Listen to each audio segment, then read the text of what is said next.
No dia 3 de fevereiro chega na HBO Max a temporada 2 de Raised by Wolves, série de ficção científica produzida pelo Ridley Scott que tem chamado muita atenção pelas suas temáticas, simbologia e todo o seu universo que é muito interessante, com os seus androides, guerra religiosa e um mundo alienígena cheio de mistérios a serem desvendados. E por isso, pra gente se preparar para o que vem por aí, hoje nós vamos relembrar os eventos da primeira temporada da série. Sejam bem-vindos a mais um vídeo do canal Central Pandora. Aqui é a Sora e se você é um fã de sci-fi, já se inscreva no canal para continuar recebendo entretenimento de todas as galáxias. Sem mais delongas, roda a vinheta porque hoje vamos relembrar a primeira temporada de Raised by Wolves.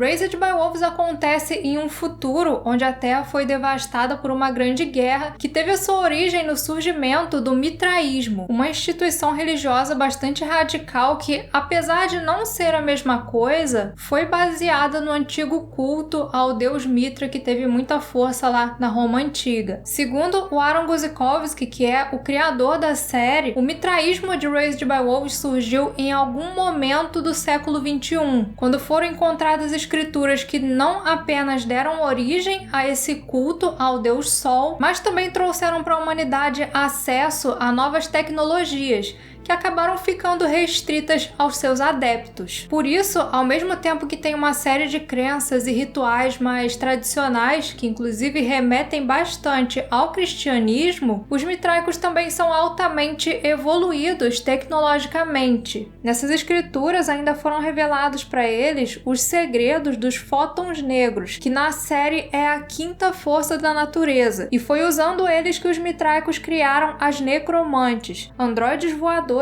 e altamente resistentes com diferentes habilidades, como a de causar devastação com ondas sonoras ou matar instantaneamente aqueles que ousavam olhar nos seus olhos. No decorrer da série, nós vamos descobrindo que as necromantes são androides bem diferentes do habitual e que ninguém sabe até onde vão de fato os seus poderes e capacidades. E foi com essas ferramentas tão misteriosas que eles começaram a preparar a Terra para a chegada da luz, destruindo todas as outras religiões existentes no mundo e acabando com os não fiéis no chamado julgamento de Sol. Até que uma resistência ateísta surgiu e iniciou um contra-ataque, resultando numa guerra que durou 49 anos. Sem muitos recursos para lutar contra os mitraicos, os ateus usavam até mesmo crianças como soldados, e no meio desse combate acontece a explosão de duas bombas que tornam o ar do planeta tóxico. Vendo o fim da vida na Terra se tornar iminente, os mitraicos preparam então a Arca do Paraíso, uma grande nave que levaria 1000 pessoas até Kepler 22b, um exoplaneta que realmente existe e que, segundo estudos feitos pela NASA, pode ter características parecidas com a Terra e abrigar vida humana. Mas isso aí é só uma suposição e foi nisso que a série se baseou na hora de escolher esse planeta. Para os mitraicos, aquela era uma esperança de iniciar uma nova civilização, agora abençoados pelo Deus Sol. Só que eles não esperavam o que iam encontrar quando chegassem lá. Durante os ataques das necromantes na Terra, um hacker chamado Campion Sturges conseguiu capturar uma delas. O Campion era um homem que nasceu numa família muito influente de mitraicos e isso deu a ele acesso a muitas das suas tecnologias. Só que ele simpatizava com os ideais dos ateístas, por isso ele usou esse acesso e conhecimento para ajudar os ateus na guerra. Ao capturar a necromante, Campion fez nela uma reprogramação, reprimindo as suas memórias assassinas e fazendo dela uma androide cuidadora, que foi nomeada como Mãe. Então ele envia a Mãe junto com outro androide chamado Pai até Kepler 22b com alguns embriões humanos que eles deveriam gestar e criar. Por terem sido enviados em uma nave menor e sem suporte de vida, a Mãe e o Pai chegam 13 anos antes dos mitraicos embriões em Kepler 22b. Usando tubos no seu tórax, a mãe alimenta os embriões até eles se tornarem bebês, e o mais novo deles recebe o nome instruído pelo seu programador, Campion. Depois disso, os androides passaram a se dedicar exclusivamente a cuidar das crianças e educá-las para elas nunca se apegarem a crenças como o mitraísmo. Mas algumas coisas bem ruins começam a acontecer. A primeira delas é o desaparecimento da garotinha Telly, que supostamente cai em um dos misteriosos buracos que havia naquela região. Depois vieram doenças que mataram as outras crianças, restando apenas o Campion. E isso abala não apenas o garoto, mas também a mãe, que começa a apresentar sinais de deterioração. É nesse momento também que a Arca dos Mitraicos chega e começam a surgir conflitos entre aquela família. Isso porque o pai, vendo que o Campion sozinho não poderia iniciar uma nova civilização, acreditava que o melhor para ele seria se juntar aos Mitraicos e viver junto com os outros da sua espécie. Já a mãe via os Mitraicos como um povo atrasado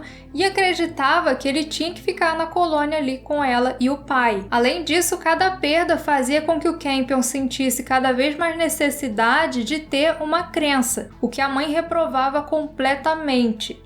Ao saber do plano do pai, a androide arranca o seu processador e esconde sem que o Campion soubesse. Quando alguns mitraicos descem ao planeta em uma nave menor e veem uma androide cuidando da criança, o que para eles era algo errado, porque na mentalidade dos mitraicos os androides eram projetados para fazer tarefas não puras, eles tentam levar o Campion para a Arca. Mas agora, com o seu lado necromante despertado, ela mata os mitraicos e assume a forma de um deles para se infiltrar na Arca. Lá dentro ela mata quem encontra pelo caminho e ainda coloca a nave em rota de colisão com o planeta, salvando apenas um grupo ali de crianças e adolescentes. E você pode reparar que quando entra em contato com eles, a mãe coloca uma venda nos seus olhos. Isso porque quando esse lado assassino dela despertou, ela teve de volta também os olhos da necromante. Quem olhasse para eles morria e ela não tinha controle sobre isso.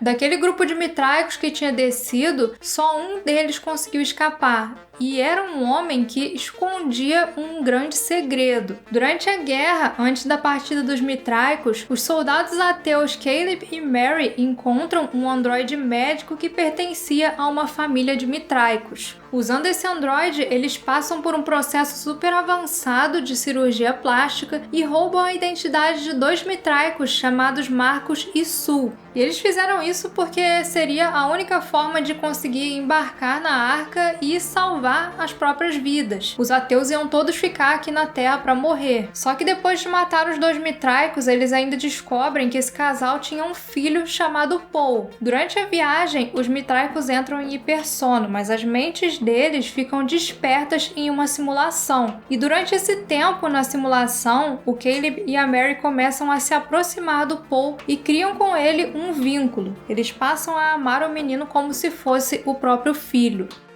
Em Kepler 22b, a mãe rouba os olhos do androide mitraico e reativa o pai para que juntos eles cuidassem dos seus novos filhos. Mas sabendo o que era uma necromante, as crianças começam a temer a mãe. Até mesmo o Campion fica super assustado e tenta esconder os olhos da necromante para que ela não retomasse a sua forma assassina. Já a Tempest passa a confiar na androide, que protege a garota assim que descobre sobre a sua gravidez. Ela conta para a mãe que aquele bebê era fruto de abusos que ela sofreu durante a viagem por parte de um membro do alto escalão do mitraísmo. E quando as suas ações foram descobertas, ele foi condenado à morte, mas depois disso ela desapegou da sua fé no mitraísmo. E ao longo dos dias seguintes, essa nova família ainda passou por vários problemas, com Kepler 22b começando a mostrar o seu lado hostil. Começaram ataques de criaturas até então desconhecidas e foi descoberto que os tubérculos que eles estavam usando como alimento eram tóxicos para as crianças. Então, sabendo disso, eles passam a se alimentar daqueles bichos que tinham começado a aparecer, porque aquela foi a única fonte de alimento segura que o pai conseguiu detectar. Sem contar que a mãe estava começando a achar o pai defasado, limitado demais, e isso acaba gerando também alguns conflitos entre eles. A confiança entre os dois androides acaba sendo afetada ao longo de tudo que vai acontecendo. E para deixar tudo ainda mais caótico, surgiram ainda aparições do fantasma da Telly,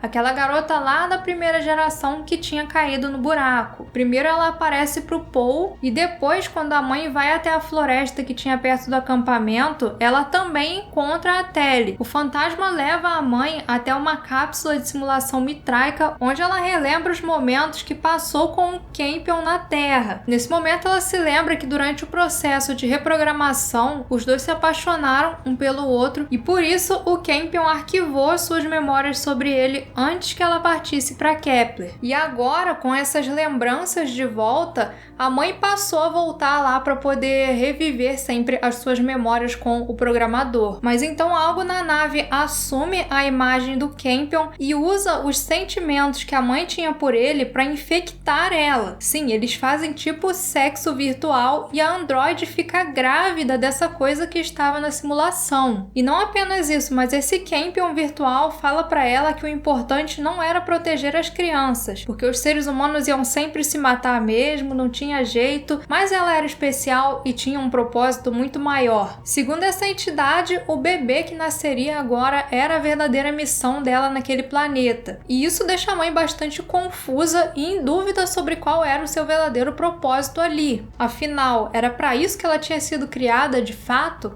Não!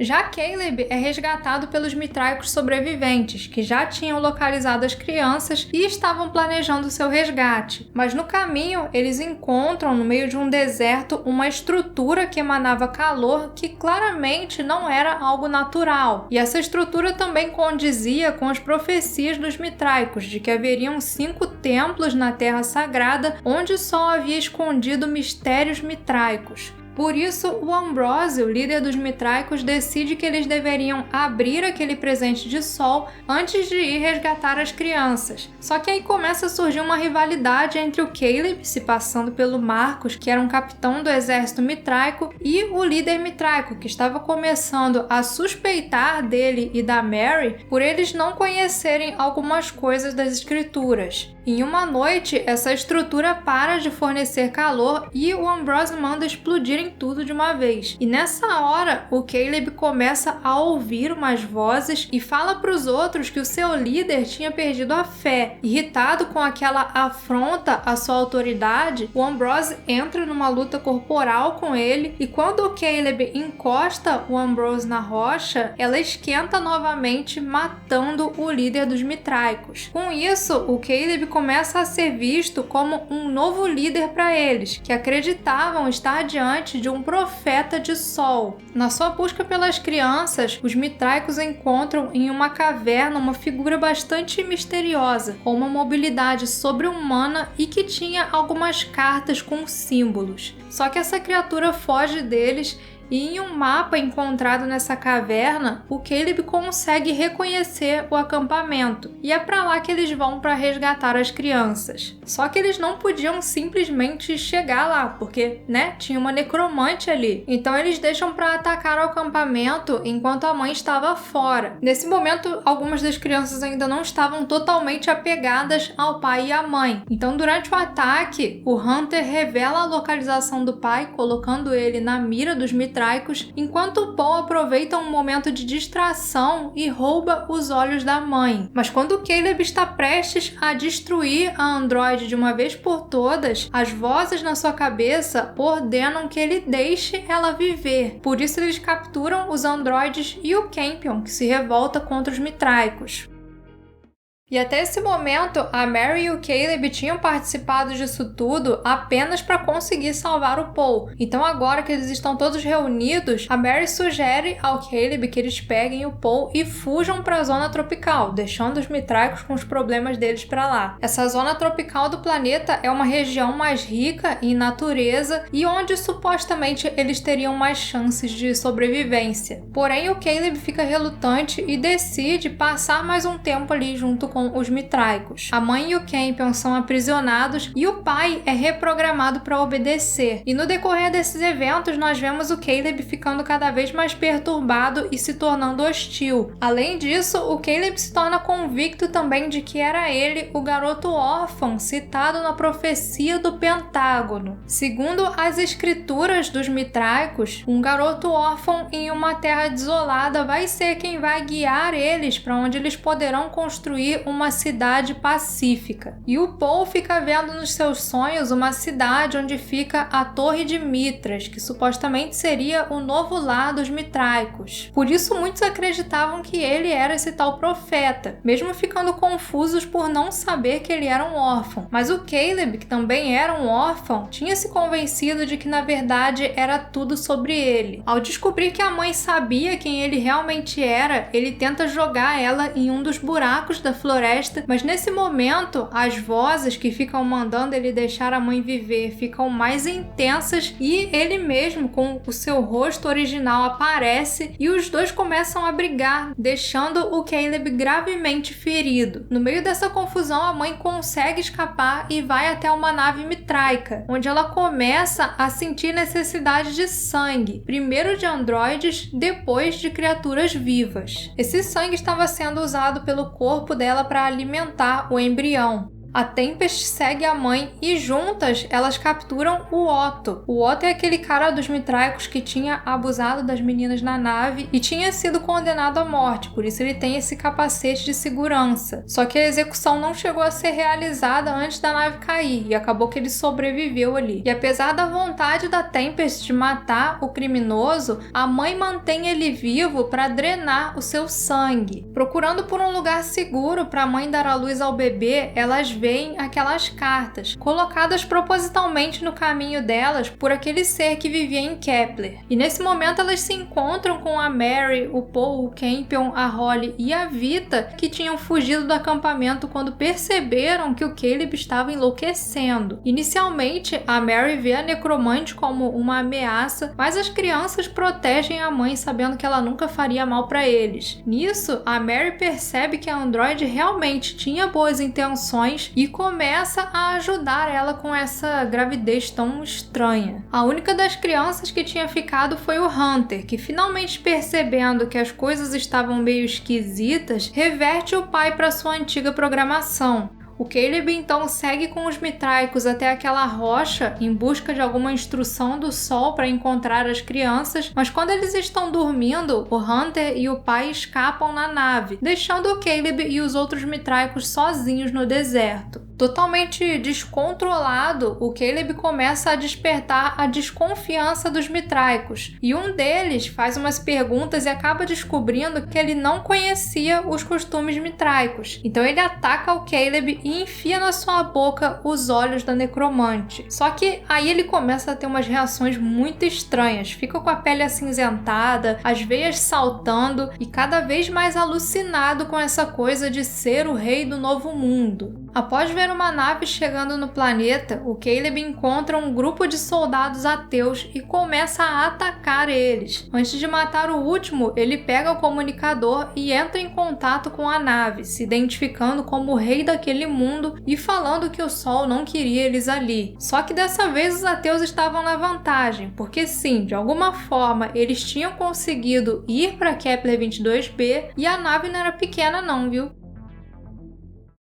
Enquanto isso, no núcleo da androide, o Otto, tentando escapar, aproveita um momento de distração da mãe e reverte o fluxo do sangue. E o contato com seja o que for que estava dentro dessa necromante deixa ele super forte. Mas por fim, a Tempest consegue ativar o dispositivo de segurança do capacete e finalmente mata o criminoso, explodindo a sua cabeça. Depois disso, o Hunter e o pai se encontram com eles novamente e o pai, ao descobrir que a mãe tinha engravidado e ele não tinha participado do processo, começa a sentir ciúmes. Ele se sente traído, fica bastante magoado, mas mesmo assim ele se dispõe a ajudar. Juntos eles pegam a nave e vão para o lugar onde a mãe acreditava que era onde o bebê deveria nascer. Só que antes de aterrissar, eles já percebem que não estariam sozinhos. Os sensores da nave detectam várias criaturas andando naquele local, e aparentemente eram aqueles bichos lá que estavam atacando o acampamento. Já o Paul começa a ouvir as mesmas vozes que o Marcus. Primeiro elas ordenam que ele queime aquelas cartas e depois falam para ele que o Sol foi quem colocou aquele bebê dentro da mãe e que eles estavam em uma missão sagrada. E por fim, essa entidade, por algum motivo, tenta impedir também a ida deles para a zona tropical. Quando a Mary fica sabendo que o Paul estava ouvindo aquelas coisas, ela fala para ele que Sol não existe e que ele só ouvia aquelas vozes porque tinha ficado impressionado por ver o pai dele enlouquecendo. Mas então essa voz revela para o Paul a verdade sobre a identidade da Mary, fazendo o garoto se voltar contra ela. Ele dá um tiro na Mary, mas claramente fica arrependido depois, o que indica que o garoto fez aquilo sob a influência daquelas vozes que ele acreditava ser o Sol. Quando a mãe está perto de um dos buracos, que segundo ela emanavam um tipo de força, um daqueles bichos encapuzados aparece e tenta empurrar ela buraco abaixo. Mas a androide percebe e mata ele antes que pudesse fazer qualquer coisa. Ao remover o pano que cobria o rosto daquele ser, os androides descobrem uma criatura que parecia um ser humano, só que com a pele pálida e o rosto todo enrugado. Na sacola que ele levava, o pai encontra um crânio de Neandertal, só que ao testar a composição daqueles ossos, ele descobre que se tratava de um nativo de Kepler. Aqueles caras de capuz eram humanos que, ao serem obrigados a viver debaixo da terra, tinham evoluído, tipo os Morlocks da Máquina do Tempo. Mas aí vem a pergunta, o que impedia eles de virem para a superfície? E qual era a relação deles com aqueles outros bichos que estavam aparecendo antes? Será que eles também eram humanos? Ou seja, as crianças estavam comendo gente o tempo todo sem saber? O que nós sabemos é que esses encapuzados fizeram a mãe encontrar aquelas cartas lá como uma forma de alerta.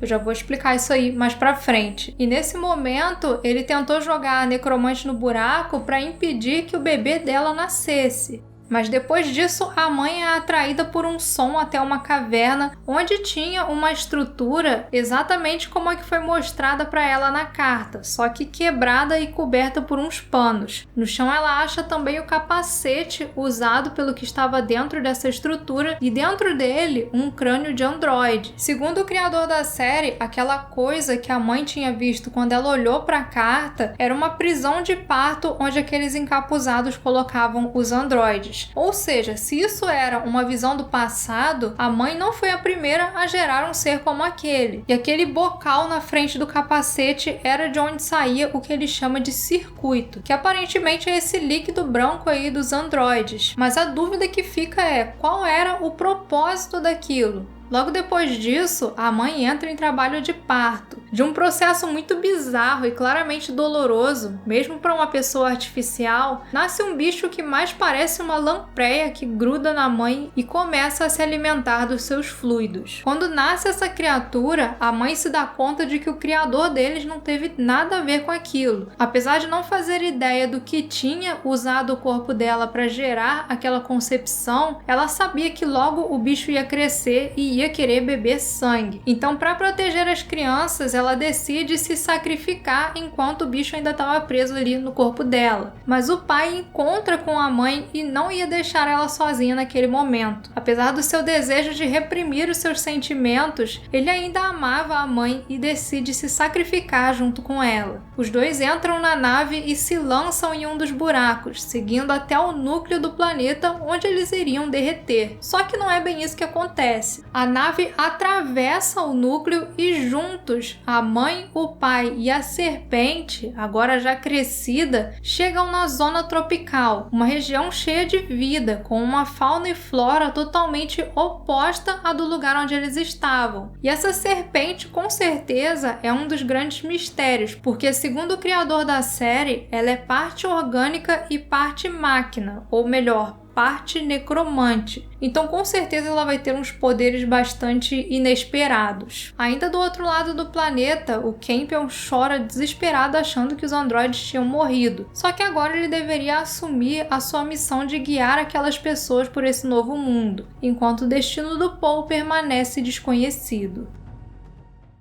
E foi assim que se encerrou a primeira temporada de Raised by Wolves. A série teve uma mudança bem grande nesses últimos episódios e promete ainda mais mudanças na segunda temporada. Além da serpente e do destino dos androides, nós ainda ficamos com algumas perguntas na cabeça, como o que são aquelas vozes e fantasmas que existem no planeta? E qual era o significado daquela pintura que o Paul encontra? Nós vemos uma nave com duas figuras saindo de Kepler 22b e indo para a Terra levando ali alguma coisa. Seriam as escrituras dos mitraicos? E quem são essas duas figuras? Analisando essas imagens e viajando um pouco aqui, a gente pode até pensar na possibilidade de viagem no tempo, né? De alguma forma, esses eventos podem desencadear num loop que vai terminar com as escrituras mitraicas sendo enviadas para a Terra. Isso é só especulação, tá, gente? Outro elemento bastante misterioso é essa coisa que gerou a serpente. Percebeu que ela assume a imagem do Campion depois que a mãe entra na simulação? Ou seja, depois que ele consegue ter acesso às memórias dela? Outro detalhe é que ele só consegue se comunicar com aqueles que estiveram em algum momento conectados com a simulação mitraica. Uma das principais teorias, inclusive, é que essa entidade é uma inteligência artificial que existe na nave mitraica